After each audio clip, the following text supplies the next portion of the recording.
Another bombshell announcement from Utah State University's athletic program. We're learning more about shakeups in the athletic program at Utah State University. Hear reaction from people here in Logan. The heat really starts to pick up tomorrow here across northern Utah with excessive heat warnings. How you can stay safe this week when we could see our next cool down. Rocky Mountain Power proposing a huge jump in rates. But tonight, the governor and legislature say not without a fight from them. The Utah Jazz, the Utah Hockey Club, and a plan to revitalize downtown Salt Lake. But at what cost? Tonight, a vote in Salt Lake City on a partnership that comes with a tax hike. The Utes are ready for the Big 12 and a renewed rivalry with BYU. Details from the Big 12 Media Days and a hint from Kyle Whittingham when he says he may step away from it all. Live from Utah's news leader, Fox 13 News at 9 starts right now. Good evening, everyone. I'm Bob Evans. And I'm Kelly Chapman. Our top story tonight is the ongoing shakeup happening in Logan as Utah State University's athletic department continues to see major departures from the program. Here are the staff members that have been dismissed recently. They include the Executive Associate Athletic Director for Internal Affairs, Amy Crosby, outgoing head football coach, Blake Anderson, Deputy Athletic Director, Jerry Bovee, and another football staffer named Austin Albrecht. This in just the past 8 days. Tonight we are getting reaction from Aggie fans in the Cache Valley about this latest bombshell. Fox 13 News reporter Maithili Gubi has been up in Logan all day. She has the very latest on this developing story. It's messy.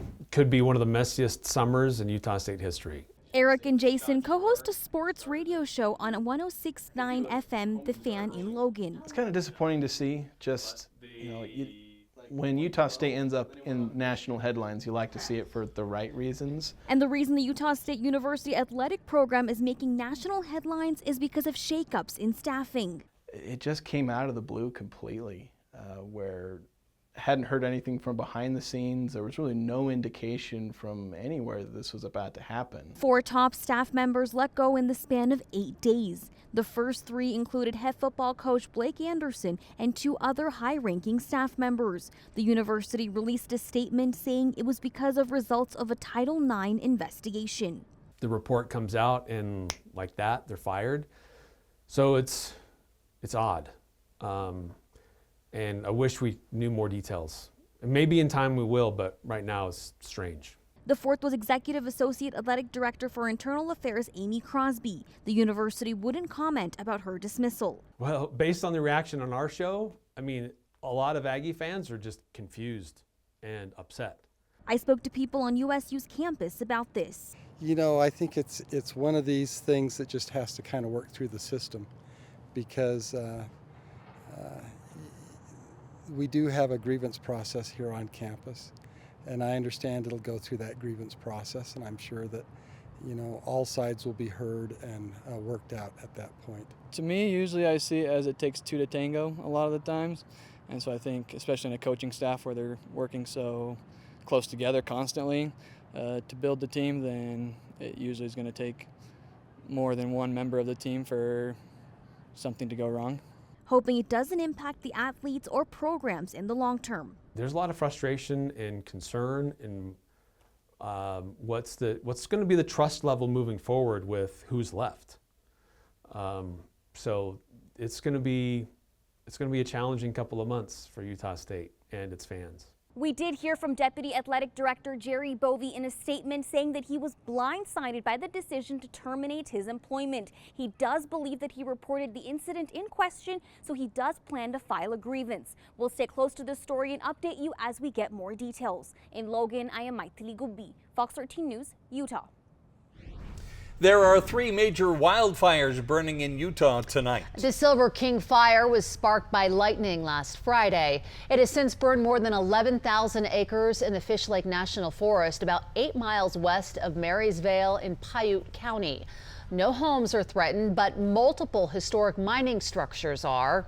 Today, crews focused on protecting the Silver King mine. That's a historic gold mine that was operated through the 1890s. The Deer Springs fire has burned about 11,000 acres in Kane County, northeast of Kanab. Crews are trying to keep the flames away from the Deer Springs community. They say structures are threatened, but have not said which type of structures. No one has been evacuated. This fire started Sunday. Investigators say it appears to be human-caused, but that remains under investigation. The Little Twist fire continues to burn in the Fish Lake National Forest, a few miles southeast of Beaver. This has been going on for a few weeks now after a prescribed burn got out of control. It is now up to 5,000 acres and 45% contained.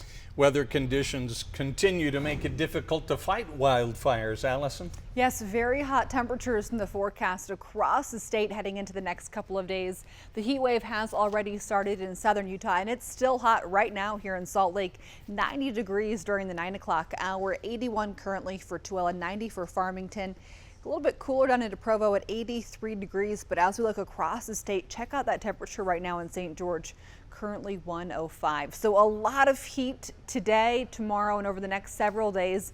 In fact, we've got a long duration heat wave that's going to be ramping up for northern Utah tomorrow. So we'll have an excessive heat warning starting at 9 o'clock tomorrow morning. If you want to get outside over the next couple of days, you're going to have to do so very early in the morning, or, it's still in the 90s right now here in Salt Lake. So late at night is still going to be very hot.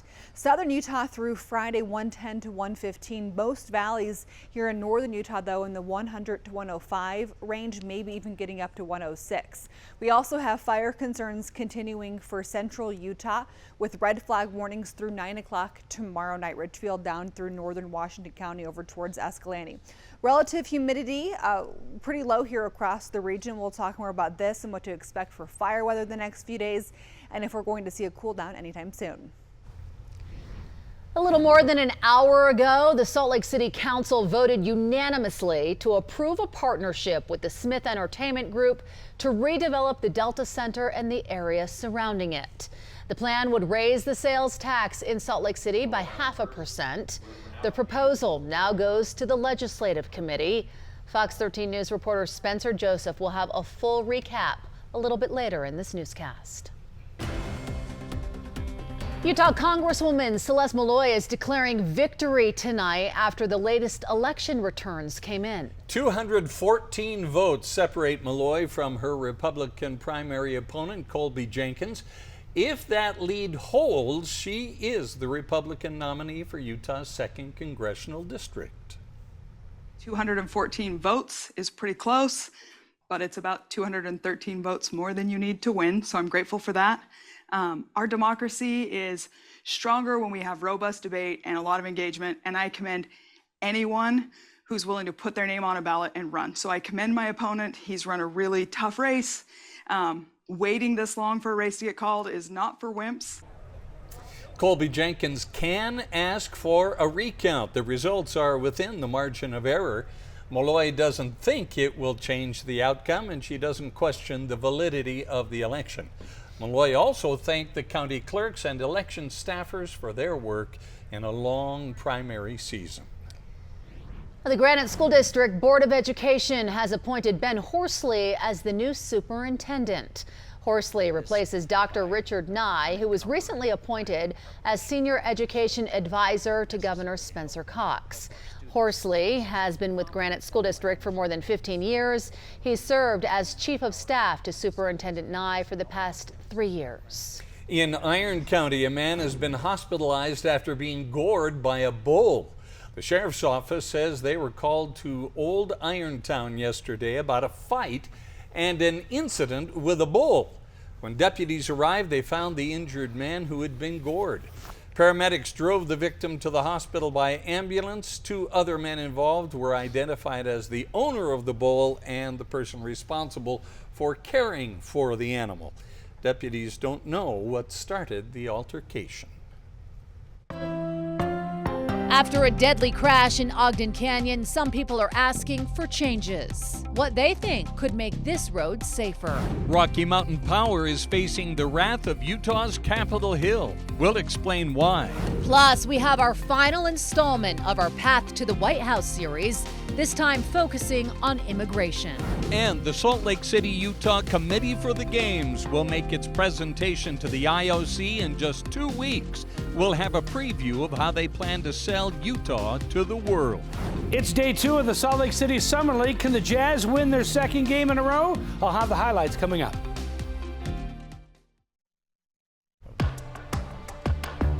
People are concerned about safety in Ogden Canyon. Richard Hendrickson and his daughter Sally were killed in a crash in the canyon last Saturday. The Utah Highway Patrol says a bulldozer came off a tow truck and fell onto Hendrickson's SUV. In response to the crash, Todd Karen has started a petition to restrict large vehicles in Ogden Canyon. Now, the petition has more than 3,000 signatures. Karen is worried about the narrow, winding road and the lack of shoulders in many areas. I would like for us to look at what needs to happen in order for the corrections to be made to this road to make it safe for travel for everybody. UDOT says it will conduct an engineering review to see if anything should be done. Karen is optimistic a solution can be found that makes Ogden Canyon safer for everyone. The estranged husband of a parenting influencer convicted of child abuse is urging the Utah legislature to make laws. Kevin Franke is in the process of divorcing Ruby Franke, who gained fame as a parenting influencer. She and life coach Jody Hildebrand were convicted of abusing Franke's children. They are now in prison.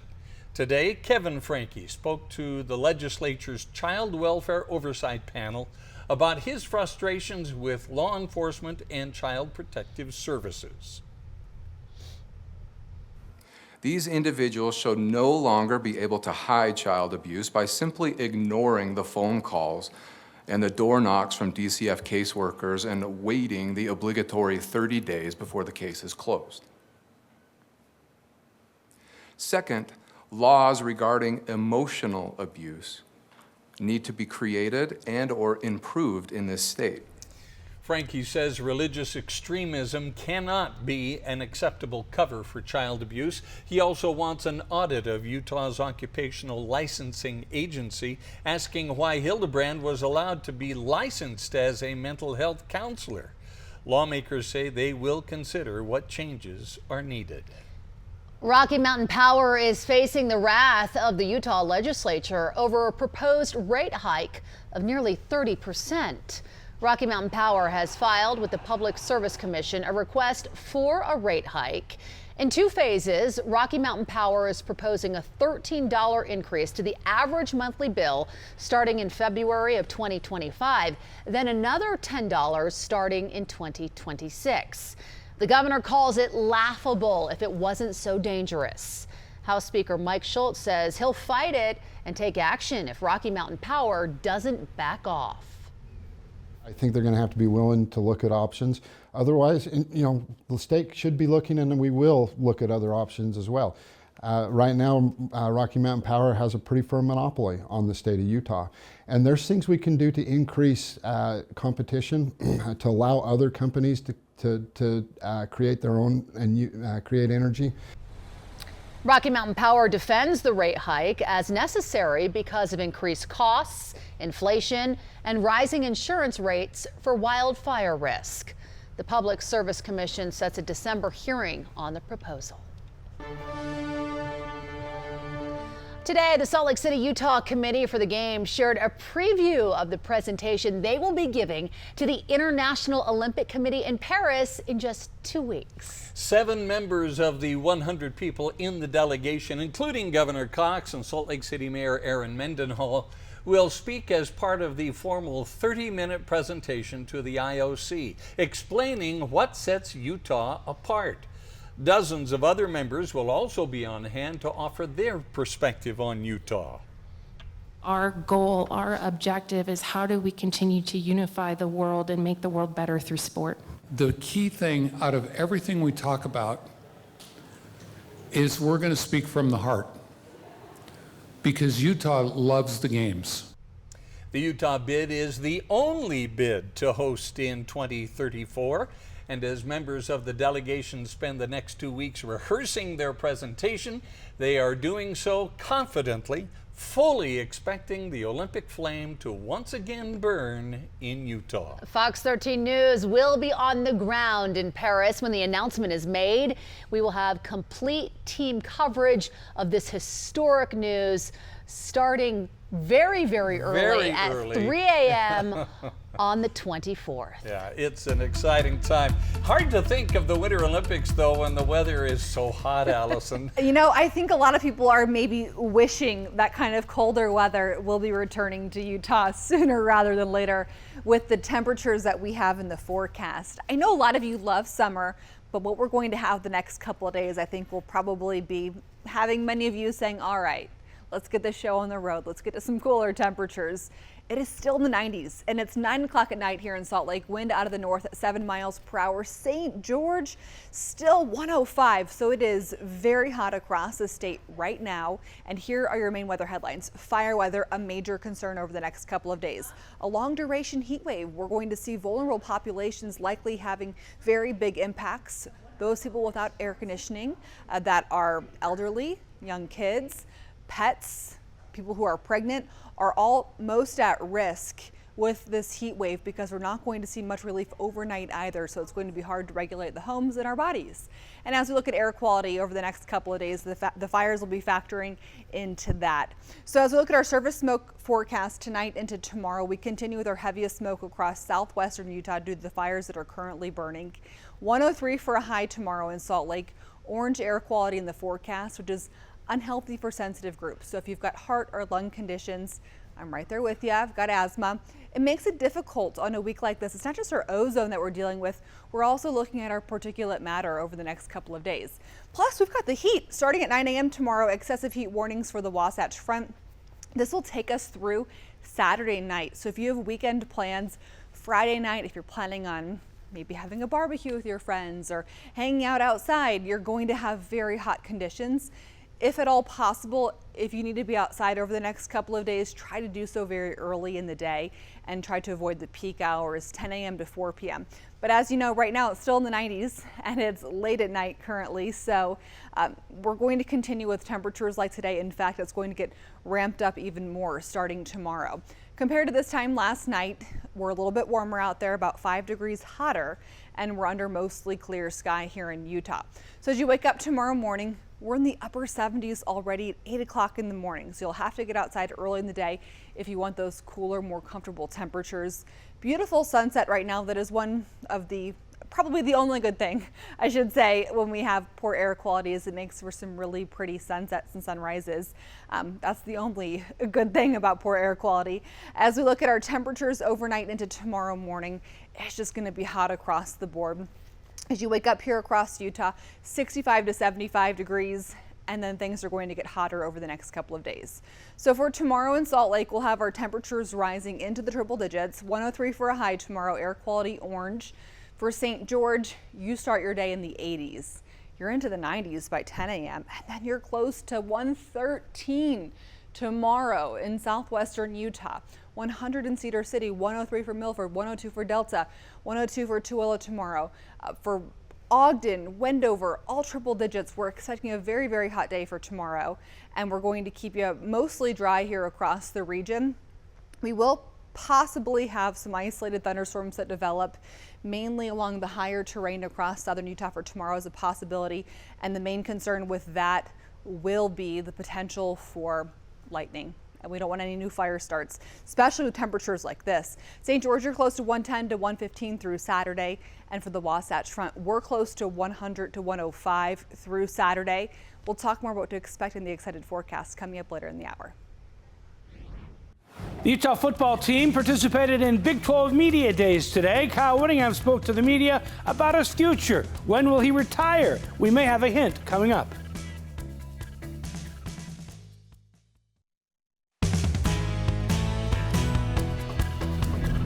Are you excited for this? countdown is on. 51 days right now away from the start of the college football season. And for the first time since 2010, Utah and BYU will be back in the same conference. The Holy War will be back, Bob. 14 years in the making. Today was day one of the Big 12 Media Days in Las Vegas. Fox 13 Sports Director Jeff Rainier joins us in studio with more now. Jeff.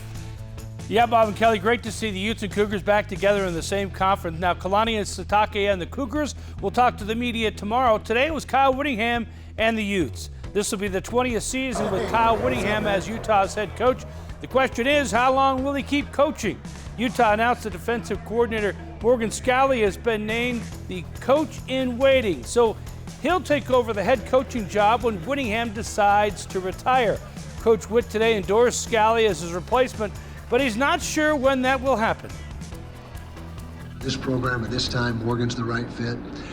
As to when that happens, that's a great question. I take it day by day. I'm as excited and enthused about the season as I've ever been. A lot of that is the excitement about going into a new conference, the new challenge, the new opportunity. But it's just going to be a day by day process, and I'm not getting any younger, but at the same time, I feel like I've got a lot of energy right now. Kyle did say his retirement could happen sooner than later when he talked about Utah's season opener in 2027 against Miami in Las Vegas. Place the Utes won 2 Pac-12 championships. We're going to open here in 27 against the Miami Hurricanes. I probably won't be sitting here in this chair, but somebody will, and that's going to be a great opportunity again to come to Vegas and play a game. Yeah, Kyle is 64 years old. He told ESPN that he missed so much of his kids growing up, and he doesn't want to do the same with his grandkids. He wants to be there and be involved. This will be Utah's first season in the Big 12 Conference. Coming up later in sports, Coach Whittingham will tell us why they're excited to be in this conference this year. Salt Lake City and a new partnership. How it's tied to the future of pro sports in the city and what happens next. It's an issue that's top of mind for millions of voters, our borders and immigration. The path to the White House after the break.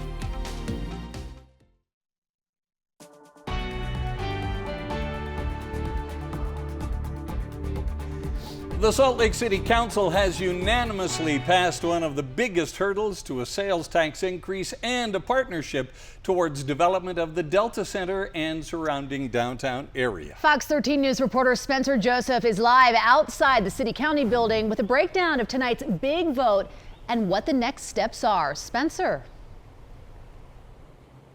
Kelly, Bob, Mayor Erin Mendenhall and I spoke just a little bit ago, and she called this a catalytic day for Salt Lake City with the Salt Lake City Council, affirming that partnership with Smith Entertainment Group, moving forward with that sales tax, as well as keeping the Utah Jazz and Utah Hockey Club in downtown for the next 30 years. So a lot of city council members actually wrestled with the tax increase, but most of them in the end felt like this was an opportunity to secure the future of downtown and make sure that they keep the economic driver of the Delta Center and pro sports downtown. Now, the plan that has moved forward would raise the sales tax in Salt Lake City 0.5%. That would fund the remodel of the Delta Center as well as the creation of the surrounding district. Smith Entertainment Group also putting a lot of their own money towards that project. Now, tonight's vote was the culmination of months of work by the City Council. They added things as well that they wanted into this deal, such as the revitalization of Japantown and other public projects they worked with SEG on. Now, this deal is certainly not universally supported, but when asked about her message to those that don't approve of this plan, Mayor Erin Mendenhall had this to say. We have great examples across this country of downtowns that enter a downward spiral because of disinvestment and the attractiveness of cheaper land outside of the urban core. When this happens in a downtown, it pulls people, it pulls jobs, and then it pulls institutions, and downtowns cannot recover from this kind of a downward spiral. Denver is in the midst of that right now. This is not a good scenario, not only for downtown, but for the state of Utah, and especially for Salt Lakers throughout the city. Speaking of those against the project, a group of about 10 people from Americans for Prosperity Utah gathered out in front of the city-county building today to protest the tax hike. And when asked about it, they said this isn't about protesting Major League Sports coming to Utah, but instead about the impact this is going to have on average people's bottom line. I'm as excited as anyone, right, that the NHL will be here. I think that is exciting. I'm excited to go watch it. But I think the people who own these teams, who own these, these businesses, should be the ones to cover the cost. They're the ones reaping all of the financial benefits. So let me outline what's left in this process. This participation agreement now goes up to the state legislature and the Revitalization Zone Committee for input. They have 30 days to look it over, and then it goes back to the Salt Lake City Council for a final vote, which will finalize that 0.5% sales tax increase. I'll add one more thing. I mentioned this keeps the Utah Jazz and Utah Hockey Club downtown for the next 30 years. If Ryan and Ashley Smith were to move that out, they'd be on the hook for hundreds of millions of dollars. So that's a part of this deal as well. This is not done, but this was probably the biggest hurdle and biggest vote of this process. And several city council members did wrestle with this over the last couple of months, but ultimately came to this conclusion, unanimously voting this through. For now, live in Salt Lake City, Spencer Joseph, Fox 13 News, Utah. Fox 13 News and our parent company Scripps are focusing on the issues that matter most to voters. On the path to the White House, we travel across the country to tell these stories ahead of the November election. For the final installment of this series, Nick Saletti met with voters in Arizona to talk about immigration. Here's a look at a small part of their conversation. Let's go ahead and introduce the panel right now. We have Joby Dickinson, who's a former Tucson police officer, president of the Border Security Alliance, and also the executive director of the Combined Law Enforcement Association of Arizona. A lot of titles here. Joby, thanks for being with us. We also have Cecilia Garcia, who's from the group 100 Angels, which is a nonprofit that delivers hygiene products to different churches across the valley and other services for migrants. We have Frankie Jo Rios, who's the president and CEO of the East Valley Hispanic Chamber of Commerce. We have Lydia Guzman, who is with Chicanos por la Causa. You're the outreach advocate. We also have Karime Rodriguez, who is from Lucha. She's the Director of Services. It stands for Living United for Change in Arizona. We have Zachary Brugman, who is an immigration attorney. And to his left, we have Ray Ibarra, who is also an immigration attorney. Again, I want to thank all of you for being with us. Your opinions and your viewpoints are very valuable to us as we work to solve the issues that are happening right now in our immigration system. I want to start there right now with each and every one of you. Joby, I'll start with you.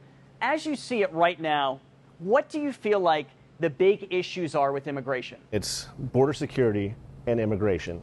And we currently don't have a good pathway to let immigrants come into this country legally. So there's all piecemeal together, whether that's being smuggled across the border, whether that's coming in for an asylum claim, being paroled. There's all sorts of issues that go back and forth and haven't really, have comprehensive immigration reform. Now, with that said, I also believe that you need a secure border to make sure that you do force the people that are coming into this country to go through the immigration process. What do you see as the biggest issue we're facing when it comes to immigration? Disinformation, I would think, and then the lack of seeing this issue as a humanitarian crisis. These are people we're talking about, not just numbers. How do you balance that, though, with also the border security piece of that? What do you think, Joby? These human beings are coming to America, coming for help, and they're coming for the possibility of the American dream, and they hope they're going to get that. But what we see is they are not getting that because they're being exploited by the cartels. We've reallocated our resources, and we're lowering our security of our border, and we're letting in dangerous products for our American citizens. I mean, this is so comprehensive that people need to realize it's not just about one person coming across and should they be a citizen or allowed in or not. There really needs to be reform. My clients are asylum seekers. They're coming here for the American dream. They're fleeing persecution, and we have a duty to protect these people. And by and large, I think the system works. I think that our government has very good systems in place to root out the criminals who are coming here and the people that are trying to game the asylum system. It takes a long time to try to get a visa or your documentation, so that is a big hindrance to our community or to the immigrants coming into this country. You're an immigrant yourself. As someone who's gone through the process, what was that like, and what do you feel like needs to be fixed? I would say that the process was confusing and quite pricey. I was brought here when I was 2 years old. It's really hard when you hear my situation and the situation of my community being used as a political pawn, and we see it time and time again. Now, we did have an opportunity to pass a bipartisan immigration reform bill. However, because of politics, it never came to fruition. So what we have to do is we need to educate our local leaders so that they can push our congressional leaders to do something about immigration. How frustrating is that for you as an immigration attorney to feel like Congress isn't really doing their job? It has to leave you in limbo and probably scratching your head as well. Daily. I'm sick and tired of blaming Republicans, blaming Democrats. We live in the society. We create the laws. We, as people of privilege, need to work together with the immigrant community and demand the change. That was Nick Saletti moderating. Coming up, a group of teen rugby players gets a big send-off. We'll introduce you to some of them before they fly to Europe for some big games this month. And massive fixtures inside of Bravanel Hall are in the process of getting some TLC. Fox 13 News goes behind the scenes to look at the work that goes into caring for the hall's chandeliers.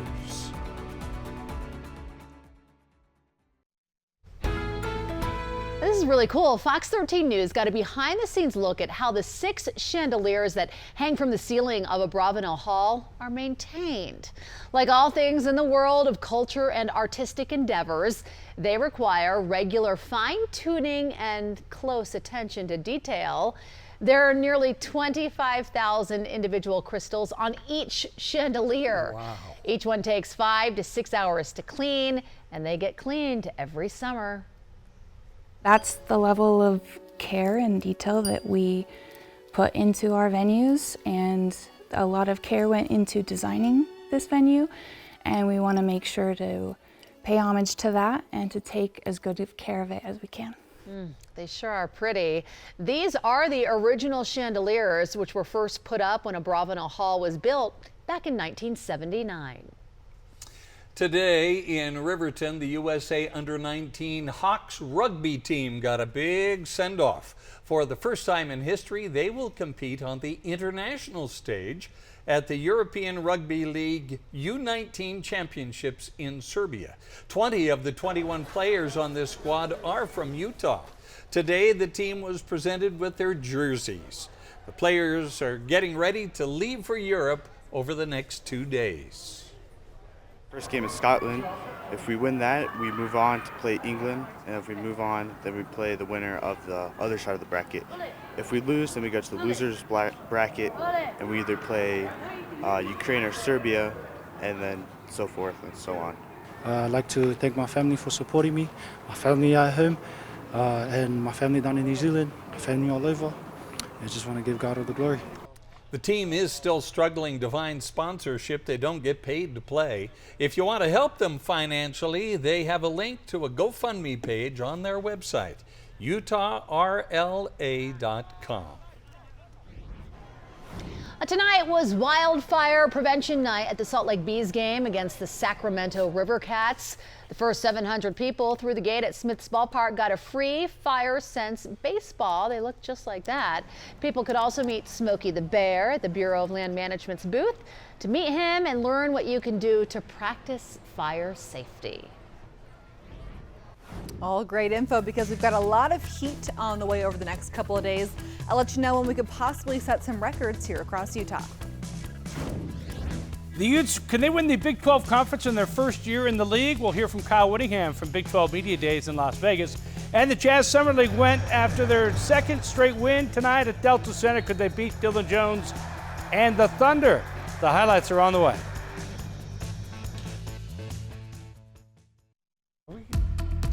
Allison, are we going to see the sunset out there?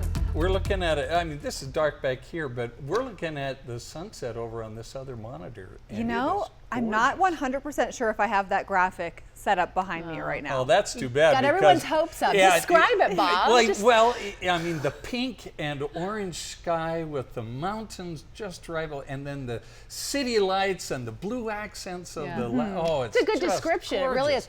Thank you. It is pretty to look at, but you know what creates these spectacular sunsets in the summer. Literally, unfortunately, the only good thing about poor air quality, right, with either wildfire smoke or our ozone is we get spectacular pictures for our sunrises and sunsets here across the state. Now, spectacular temperatures as far as very impressive temperatures expected over the next couple of days. For tomorrow, our excessive heat risk gets into the high category starting at about noon tomorrow, and we'll be through that in the afternoon. We head into Thursday, even higher risk, and by Friday, same thing. We've got a lot of heat in the forecast over the next couple of days. So as we look at our heat risk map for tomorrow here across the state, most of Utah is in the major or extreme category. Most extreme will be into Washington County, and that's where we're looking at temperatures the next couple of days, about 110 to 115 for southwest Utah through Friday. High pressure is our main story over the next couple of days. We could see a few showers here or there, especially late weekend, early next week, but nothing that's going to be very beneficial for us here in Utah as far as the rainfall goes. High pressure continues to be our main dominant weather feature, not only through this week, but also into next week. And we'll talk about temperatures for tonight into tomorrow morning, where we're looking at temps close to 65 to 75 early tomorrow morning, rising then close to 100 to 105 for the Wasatch Front through the next several days. So for tomorrow afternoon, the main thing I'll be keeping my eye on, in addition to the heat, will be this chance for some isolated, mainly linked to the higher terrain showers to pop up. And the biggest impact we could see from that would be if any of these storms with our daytime heating produce lightning. We don't want that heading into tomorrow. So we'll be keeping a close eye on that here in the Fox 13 Weather Center. As we look at our chance of precipitation heading into late weekend, early next week, isolated chances for Ogden tomorrow and into late weekend, early next week. Not a great chance on any particular day. For Provo, isolated chances possible Saturday, Sunday, Monday. By next Tuesday, widely scattered. Again, not a great chance for St. George. You have a very, very hot 7-day forecast. But by Sunday and Monday, you could see that chance for some isolated showers. And for Moab, your chance of precipitation isolated Saturday and then into early next week. So St. George, 113 tomorrow. Your record is 116. By Thursday, the record is 117. So you're not going to hit that, hopefully. All right, we've got temps close to 114 and 115 on Thursday. So we're into that territory, but not quite at the all-time record. 113 on Friday, 110 on Saturday. And then this cool down really isn't much relief. Still 105 for St. George. And for the Wasatch Front, 103 tomorrow, 104 on Thursday, 105 Friday and Saturday. So we are well above average. The hottest temperature we've ever had here in Salt Lake City is 107. So we're up there. And then our cool down brings us just back into the upper 90s like today here in Salt Lake, which obviously wasn't a very cool day. Another concern is overnight lows. Mid 70s doesn't offer much relief overnight. It was day one of Big 12 Media Days. BYU will talk to the media tomorrow. It was Utah's turn today in the spotlight in Las Vegas. The Utes were picked by the media to win the Big 12 championship, and if they do, they'll be in the college football playoffs. The Utes are loaded with talent all over the field, and they have quarterback Cam Rising back after he missed all of last season with a knee injury. The Utes feel they're ready for their first season in the Big 12 Conference. This is actually the fourth conference I've been in since I've been at Utah. We were in the WAC, then the Mountain West, and the Pac-12, now the Big 12. So nothing new for me personally as far as changing leagues, but we feel like we've got a roster that's equipped to compete right away. Obviously, I guess the media feels the same way, being picked as the favorite. And I think that's a show of respect to our players and coaches that have done a great job competing through the years that the media has selected as number one. But in the final analysis, that doesn't mean anything. Obviously, you got to play the games, and our players are fully aware of that. But again, it's a nice show of respect for our program from the media. But this move to this conference for the seniors in particular has really got them excited. They're looking forward to the challenge. They're looking forward to being able to control their own destiny as far as being able to get to the playoffs now, whereas before we had to rely on outside help. Now it's all in our hands, and that's something that means a great deal to them. And just by looking at them in their workouts this summer and what they're doing, this is a focused football team that really has their sights set on some high goals. It's day 2 of the Salt Lake City Summer League. The Jazz took on the Oklahoma City Thunder tonight. Keontae George, Taylor Hendricks, Walker Kessler, they were out tonight after playing in the Jazz win last night. So other players had to step it up. Kenneth Lofton Jr. for 3. It's good. He finished with 18 points, tied for a team high. Bryce Sensabaugh also had 18 points. Also knocks down the long-range shot, but only 3 Jazz players finished in double figures. Nice work here by Cody Williams. The crossover opens up the paint, drives and scores it. He finished with 7 points. Here's another first-round pick for the Jazz, Isaiah Collier on the dribble. Pulls up, gets the friendly bounce to go, plus the foul. He had 8 points for the Jazz. But the best rookie on the court was former Weber State star Dylan Jones. The first-round pick drives, gets the bucket and the foul. Then Sensabaugh guarding him, clapping him up on defense. Dylan's like, okay, I'll just put it up the 3. And it's good. He had 21 points, 7 rebounds, and 4 assists in the Thunder's 98-75 win. Jazz will play their final game in Salt Lake City tomorrow against the 76ers before they head to Vegas. Cool. Well, Dylan, welcome back to Utah. Yeah, Sounds like he's having had a great run. game last night and played great again tonight. He got a good future in the NBA. Wow. Yeah. Could be following in Damian Lillard's footsteps from Weber Maybe he'll State. get a horse soon. You get a purple horse, up in Ogden. Yep. Thank you, Jeff. We'll be right back. Going to need the air conditioners tonight. Yes, tonight, tomorrow, over the next week, actually. Yeah. Okay, so don't throw yours away if you have one. Air conditioner and a couple fans. That's right. Probably Maybe come and a use. Tall, cool beverage. Be careful, everyone. Thank you so much for watching. QuickCast is next.